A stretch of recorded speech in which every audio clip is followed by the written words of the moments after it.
Hey guys, got another revolver here. I'm going to try and make this video real quick, so try to speed run this. This is the Chaos Snub. Well, it's basically just the snub-nose version of the Chaos Revolver. Pretty much exactly the same, except shorter. This has a brass barrel that's about just under 2 inches. If you want to purchase this, or you already own one of these, watch this video. It's going to have important information. There are updates I've made to this one that you do need to know. One of which is the hinge. Well, this is probably the only real update. I've added extra material around here, and this was actually added without making any more modifications to the Crosman. So there's about 50% extra material around the hinge there compared to the standard one. I put this mod in fairly early, so pretty much 90% of the revolvers out there will have this hinge. So it's just slightly stronger.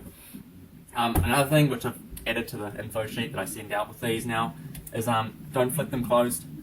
It's not going to work. One, because you're getting plastic on metal when it flicks up and closes, and the plastic's going to come off second best. But also, if this moves even slightly, you can see it doesn't sit straight anymore.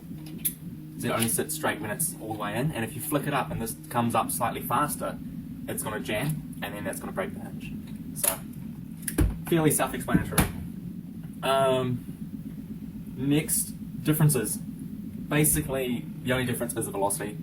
With a shorter barrel, you're starting to get into the whole airsoft territory with their pistols, how the velocity is dependent on the barrel, along with the lighter round. So I chronoed this at about 200 feet per second. That was kind of where I was peaking. 201, 203 kind of area. So, you're not going to go up against 68 cals with this. It's more just if you want to surrender someone, or if you're in a building, and you don't want to hurt them, or just want a really, really small sidearm. So this is compared to the T8.1. Look how much smaller that is. So yeah, exact same cylinders as the old one, as the longer kit. Next, there is one more modification which I found out you actually need to do to get this to bolt on. So you do need to make file down around the hinge here to let the cylinder slide on, which I explained in the other video. And if you haven't watched that video, watch that one because there's information in there too. But you also need to file this latch under here, if you can see that. This one needs to be filed down a little more. But basically, that latch would stop the front from closing, and it would hit on the cylinder. So that needs to be filed down. That doesn't really affect the performance in any other way. But yeah, just so you can close it. One other thing I found out is trying to bolt the kit on this revolver. It didn't work. Now, I think there might be maybe some slight dimension changes that they made. But I even tried to bolt on my 3357 kit, which I don't have at the moment, and that didn't work either. So maybe the kit doesn't work with this one, either that or it's just mine. But to be sure, just get the Vigilante or this version with the black grip, because there is a slightly different around the frame and around this area.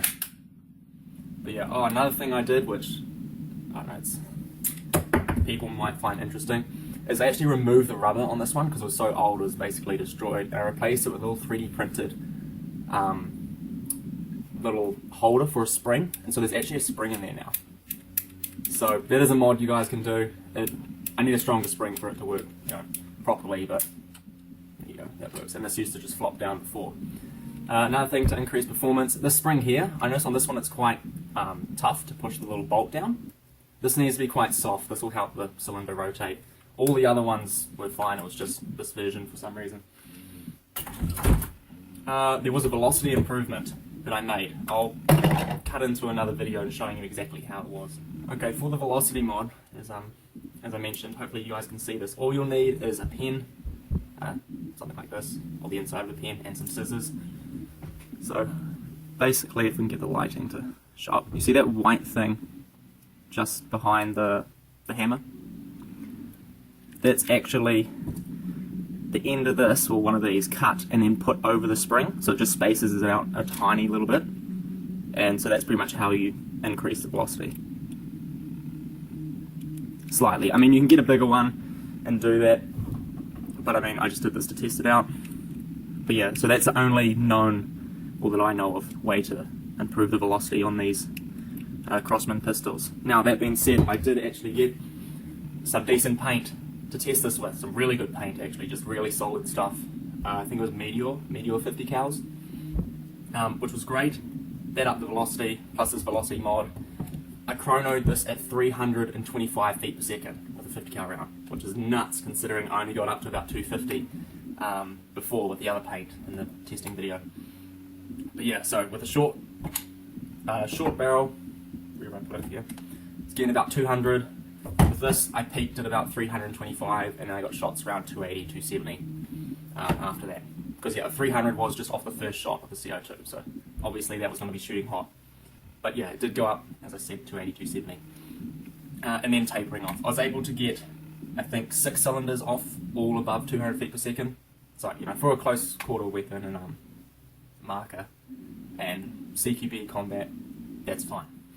Okay, so the price for these, the kits, is 150 New Zealand dollars. And that kit includes the front and 3 cylinders, not the revolver itself or the cylinder backs, which are these. That needs to be paid through PayPal. Shipping starts usually at about 20 New Zealand dollars to the US and Canada and the UK, stuff like that. So yeah, if you want to purchase one, message Sellswords Paintball. I'll put the link in the description to the Facebook page. Yeah, all sales and stuff go through there at the moment. Please be patient. I'm back at uni full time again, and I get a bunch of orders, and I try to go through them as fast as I can. But yeah, please do be patient on that. I'm working on a bunch more new stuff, so keep an eye on the channel and the page. It'll all go there. So hope you guys enjoy it.